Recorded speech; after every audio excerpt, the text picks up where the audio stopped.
பாத்தீங்கன்னா நிறைய டேர்ம்ஸ் நம்ம கேள்விப்படுறோம். ஆக்ட்ங்கறாங்க, ரூல்ஸ்ங்கறாங்க, ரெகுலேஷன் அப்படிங்கறாங்க, ஆர்டினன்ஸ் அப்படிங்கறாங்க, பில் அப்படிங்கறாங்க, டிராஃப்ட் அப்படிங்கறாங்க. இது எல்லாத்துக்கும் என்ன சம்பந்தம்? இது எல்லாமே வேற வேறையா இல்ல இது எல்லாமே ஒண்ணுதானா இல்ல ஒண்ணுக்கு அப்புறம் இன்னொன்னு வருமா? இதோட டெஃபினிஷன்ஸ் என்ன, டிஃபரன்சஸ் என்ன அப்படிங்கிறது நிறைய பேருக்கு தெரியாமையே இருந்துருது.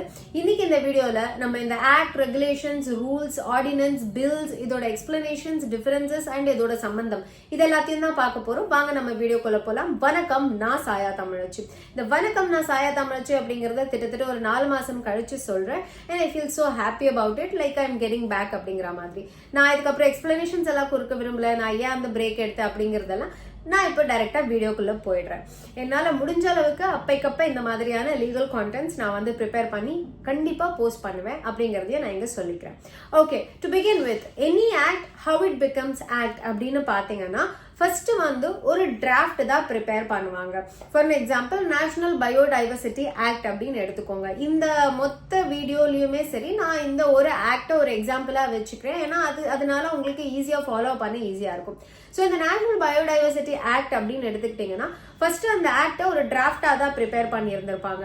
லைக் இந்த ஆக்ட்ல என்னென்னலாம் கவர் ஆகுது, இந்த பயோடைவர்சிட்டினா என்ன அப்படிங்கறது அண்ட் அதோட எக்ஸ்பிளனேஷன்ஸ், அதோட டிஃபினிஷன்ஸ் அண்ட் இது கீழே என்னென்னலாம் கவர் ஆகும் அப்படிங்கிற டீடைல்ஸ் அண்ட் இந்த ஆக்ட்ல என்னென்ன செக்ஷன்ஸ் இருக்கும் அண்ட் எதெல்லாமே கிரைம், அந்த எதெல்லாமே கிரைம்னு வரும்போது எதெல்லாம் இந்த கிரைம்கான பனிஷ்மெண்ட்ஸ் என்ன, இது எல்லாமே இந்த ஆக்ட் கீழே வந்துரும். அண்ட் இதுதான் கிரைம், இதுதான் பனிஷ்மெண்ட், இதோட எக்ஸ்பிளனேஷன்ஸ் இதுதான், எதனால இந்த பனிஷ்மெண்ட் கொடுக்குறோம், இந்த மாதிரியான எல்லா டீடைல்ஸும் டிராஃப்டா ப்ரிப்பேர் பண்ணிடுவாங்க.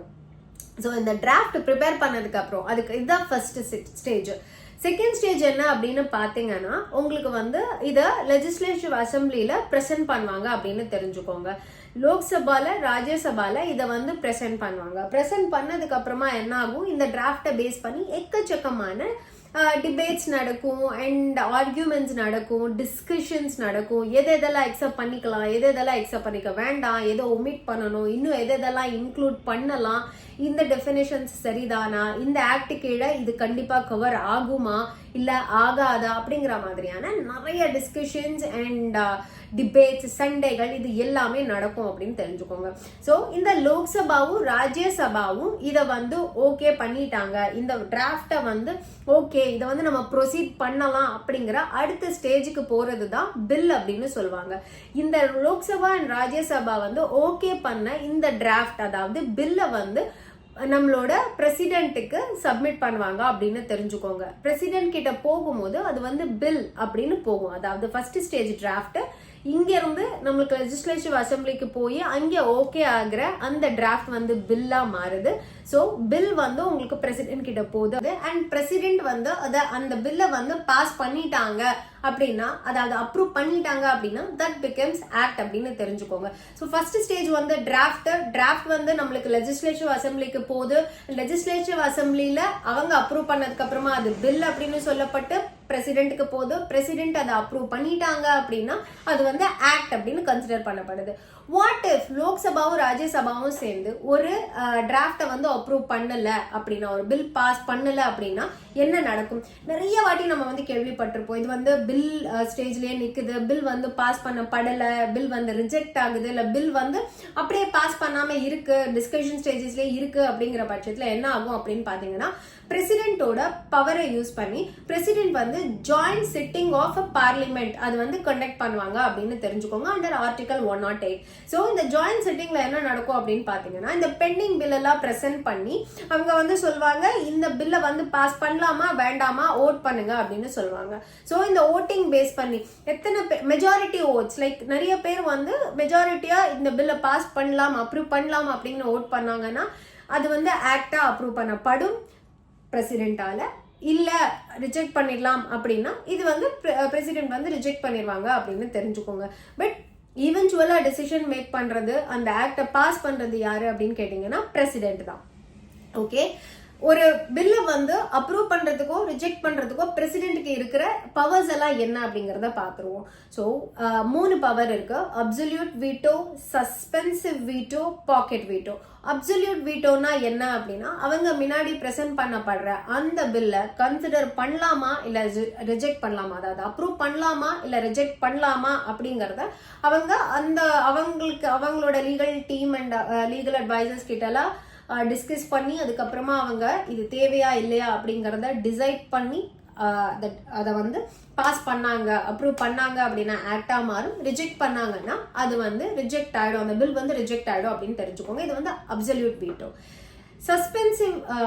சஸ்பென்சிவ் வீட்டோனா என்ன அப்படின்னு பாத்தீங்கன்னா, இப்போ எனக்கு வந்து லைக் பிரசிடென்ட்க்கு முன்னாடி அந்த பில்லை வந்து ப்ரெசென்ட் பண்ணிட்டாங்க. பட் பிரசிடென்ட்ஸ்க்கு நிறைய குவெஸ்சன்ஸ் இருக்கும் இல்லைங்களா, இந்த டெஃபினிஷன்ஸ் அண்ட் இந்த பில்லில் வந்து நிறைய குவெஸ்சன்ஸ் அரைஸ் ஆகும் இல்லையா, அதை வந்து அவங்க குவெஸ்சன்ஸாக கேட்டு இதை அகேன் லெஜிஸ்லேட்டிவ் அசம்பிளிக்கு அனுப்புவாங்க அப்படின்னு தெரிஞ்சுக்கோங்க.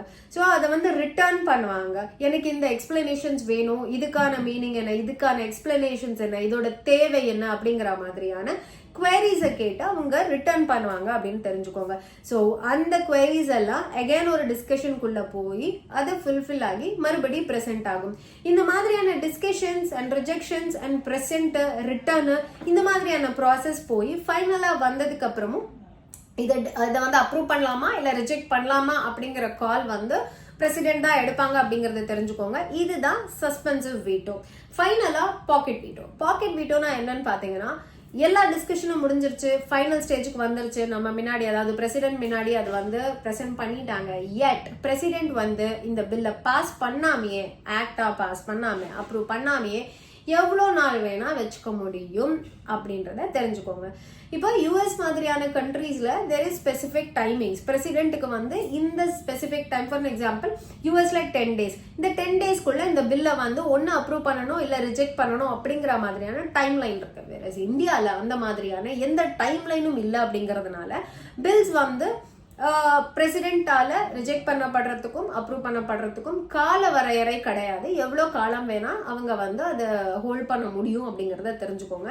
அண்ட் இதனாலேயே நம்ம நாட்டில் நிறைய விஷயங்கள் ரொம்ப மோசமான நிலைமையில இருக்கு அப்படிங்கிறது நம்ம எல்லாருக்குமே தெரியும். அது நான் என் வாயால சொல்ல வேண்டாம். So this is how a draft become bill, a bill become act அப்படிங்கிறது நம்ம பார்க்குறோம். What is that rules and regulations when it comes to Indian law அப்படின்னு நம்ம பார்த்துருவோம். ரூல்ஸ் வந்து ஆக்டுக்குள்ளதான் இருக்கு அப்படின்னு தெரிஞ்சுக்கோங்க. விச் மீன்ஸ் அந்த ஆக்ட் எப்படி அப்ளை ஆகுது, அதாவது procedural formalities of the act, அதுதான் வந்து ரூல்ஸ். இந்த ஆக்ட் எப்படி அப்ளை ஆகுது, அந்த ஆக்டோட ப்ரொசீஜர்ஸ் என்ன, அந்த ஆக்டோட ப்ரொசீஜரல் நடைமுறை ஃபார்மாலிட்டி என்ன அப்படிங்கறத டிஃபைன் பண்றது தான் இந்த ரூல்ஸ் அப்படின்னு தெரிஞ்சுக்கோங்க. இது வந்து யாரு ப்ரிப்பேர் பண்ணுவாங்க, யார் வந்து இதுக்கான அத்தாரிட்டி அப்படின்னு பாத்தீங்க அப்படின்னா, இப்போ சென்டர் சம்பந்தப்பட்ட ஆக்ட்ஸ் எல்லாமே சென்ட்ரல் கவர்மெண்ட் ரூல்ஸ் ப்ரிப்பேர் பண்ணி பாஸ் பண்ணுவாங்கன்னு தெரிஞ்சுக்கோங்க. ஸ்டேட் சம்பந்தப்பட்ட ஆக்ட்ஸ் எல்லாத்துக்குமே ஸ்டேட் வந்து ரூல்ஸ் உங்களுக்கு ப்ரிப்பேர் பண்ணி பாஸ் பண்ணுவாங்க அப்படின்னு தெரிஞ்சுக்கோங்க. ஃபார் அன் எக்ஸாம்பிள், நான் ஃபர்ஸ்ட் சொன்ன மாதிரி நேஷனல் பயோடைவர்சிட்டி ஆக்ட், இந்த ஆக்ட் சென்ட்ரல் கவர்மெண்ட்டுக்கான ஆக்ட், அதாவது which applies to all over India. ஓகேங்களா? ஸோ இந்த நேஷனல் பயோடைவர்சிட்டி ஆக்டோட ரூல்ஸை சென்ட்ரல் கவர்மெண்ட் தான் உங்களுக்கு ப்ரிப்பேர் பண்ணி பாஸ் பண்ணுவாங்க அப்படின்னு தெரிஞ்சுக்கோங்க. இந்த பக்கம் நீங்க தமிழ்நாடு டெனன்சி ஆக்ட் அப்படின்னு எடுத்துக்கிட்டீங்கன்னா, இது வந்து தமிழ்நாடோட டெனன்சி ஆக்ட், அதாவது லீஸ், லெஸ் ஆர் லெசி இதெல்லாம் கவர் பண்ற ஆக்ட். இது வந்து தமிழ்நாடு கவர்மெண்ட், அதாவது இந்த ஸ்டேட் கவர்மெண்ட் வந்து உங்களுக்கு தமிழ்நாடு டெனன்சி ஆக்டோட ரூல்ஸ் வந்து ப்ரிப்பேர் பண்ணி அதை கவர்னன்ஸ் பண்ணுவாங்க அப்படின்னு தெரிஞ்சுக்கோங்க. ஸோ சென்டர் பேஸ் பண்ணி இருக்கிற ஆக்ட் எல்லாமே சென்ட்ரல் கவர்மெண்ட் ரூல்ஸ் ப்ரிப்பேர் பண்ணி கவர்னன்ஸ் பண்ணுவாங்க. இந்த பக்கம் ஸ்டேட்டோட ஆக்ட்ஸ் எல்லாத்துக்கும் ஸ்டேட் கவர்மெண்ட் ரூல்ஸ் ப்ரிப்பேர் பண்ணி கவர்னன்ஸ் பண்ணுவாங்க அப்படின்னு தெரிஞ்சுக்கோங்க. Rules is nothing but procedural formalities of the act. ஓகேங்களா? ஓகே, இப்போ ரெகுலேஷன்ஸ்னா என்ன அப்படின்னு பார்க்கலாம். இப்போ ஒரு கவர்மெண்ட், ஸ்டேட் கவர்மெண்ட் இருக்கு இல்ல சென்ட்ரல் கவர்மெண்ட் இருக்கு, இவங்க வந்து இண்டிபெண்ட் அத்தாரிட்டிஸ்க்கு இந்த ஆக்டை டெலிகேட் பண்ணி அதோட நடைமுறை வழக்கத்தை கண்காணிக்க சொல்றது தான் ரெகுலேஷன்ஸ் அப்படின்னு தெரிஞ்சுக்கோங்க. அகேன் ஃபார் அன் எக்ஸாம்பிள் உங்களுக்கு வந்து ICSI அதாவது இந்த கம்பெனி செக்ரட்டரி ஆக்ட் இருக்கு பாத்தீங்களா, கம்பெனி செக்ரட்டரி ஆக்டா இருக்கலாம், பார் கவுன்சில் ஆக்டா இருக்கலாம், இல்ல உங்களுக்கு வந்து CA அந்த சார்ட்டர்ட் அக்கௌண்டன்ட் ஆக்டா இருக்கலாம். இது எல்லாத்துக்குமே உங்களுக்கு ஸ்பெசிபிக் கவர்னன்ஸ் அத்தாரிட்டிஸ் இருக்கு. அகேன் NBA அதாவது நேஷனல் பயோடைவர்சிட்டி ஆக்டா எடுத்துக்கோங்க, அதுக்கு நேஷனல் பயோடைவர்சிட்டி போர்டு இருக்கு. இந்த போர்டு இந்த ரெகுலேஷன்ஸ் ப்ரிப்பேர் பண்ணி ஃபார்முலேட் பண்ணி கவர்னன்ஸ் பண்ணுவாங்க அப்படின்னு தெரிஞ்சுக்கோங்க. அதாவது இது எப்படி அப்ளிகபிள் ஆகுது, யார் இதை கவர்னன்ஸ் பண்றாங்க, யாரு நீங்க அப்ரோச் பண்ணலாம், who is the authority, who has power, எந்தெந்த பர்சனுக்கு என்னென்ன டெசிக்னேஷனுக்கு என்னென்ன பவர், இது எல்லாத்தையுமே ரெகுலேட் பண்றது இந்த ரெகுலேஷன்ஸ் தான். இது இந்த independent authorities. For example bar council of இந்தியானா பார் கவுன்சில் ஆக்ட்னா பார் கவுன்சில் ஆஃப் இந்தியா அந்த போர்டு வந்து உங்களுக்கு இந்த ரெகுலேஷன்ஸை கவர்னன்ஸ் பண்ணுது அப்படின்றத தெரிஞ்சுக்கோங்க. So draft, bill, act, rules and regulations இது எல்லாமே நம்ம பார்த்துட்டோம், கரெக்டுங்களா? ஸோ இதோட எக்ஸ்பிளனேஷன்ஸ் அண்ட் இதோட டிஃபரன்சஸ் நம்ம பார்த்துட்டோம். இப்போ எல்லா ஆக்டுக்கும் ரெகுலேஷன்ஸ் அண்ட் ரூல்ஸ் இருக்குமா அப்படின்னு கேட்டால் கிடையாது. சில ஆக்டுக்கு இருக்கலாம், சில ஆக்டுக்கு இருக்காது அப்படிங்கறத தெரிஞ்சுக்கோங்க. when it comes to act versus rules, act versus regulations அப்படின்னா act always prevails. ஏன்னா act தான் மேல, அந்த ஆக்டை கவர்னன்ஸ் பண்றதுக்கு, அந்த ஆக்டை ஈஸியா ஃபார்முலேட் பண்ணி அப்ளிகபிள் பண்றதுக்கு தான் இந்த ரூல்ஸ் அண்ட் ரெகுலேஷன்ஸ் கிரியேட் பண்ணப்படுது. ஸோ ஆக்டுக்கு தான் எப்பவுமே அப்பர் ஹேண்ட் அப்படின்னு தெரிஞ்சுக்கோங்க.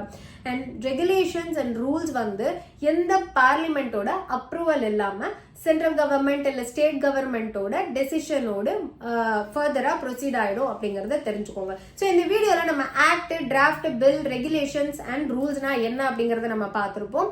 நெக்ஸ்ட் வீடியோல நான் உங்களுக்கு பைலாஸ்னா என்ன அண்ட் ஆர்டினன்ஸ்னா என்ன அப்படிங்கறத எக்ஸ்பிளைன் பண்றேன். இந்த வீடியோவை பாத்தீங்கன்னா தான் உங்களுக்கு அந்த வீடியோவோட எக்ஸ்பிளனேஷன் கண்டிப்பா புரியும் அப்படிங்கறத நான் சொல்லிக்கிறேன். அண்ட் இந்த வீடியோ உங்களோட ஃப்ரெண்ட்ஸ், ஃபேமிலிஸ் கூட நீங்க ஷேர் பண்ணிக்கோங்க. இந்த வீடியோவை பார்த்து யாராவது ஒருத்தர் பயனடைறாங்கனாலும் அதை விட சந்தோஷமான விஷயம் வேற எதுவும் நம்மளுக்கு இருக்க முடியாது. இதே மாதிரி இன்ஃபர்மேட்டிவான இன்னொரு வீடியோல நான் வந்து உங்களை பாக்குற வரைக்கும் ஹேவ் அ கிரேட் டே அமேகோஸ். வாழ்க தமிழ், வளர்க பாரதம். சாயா தமிழ்.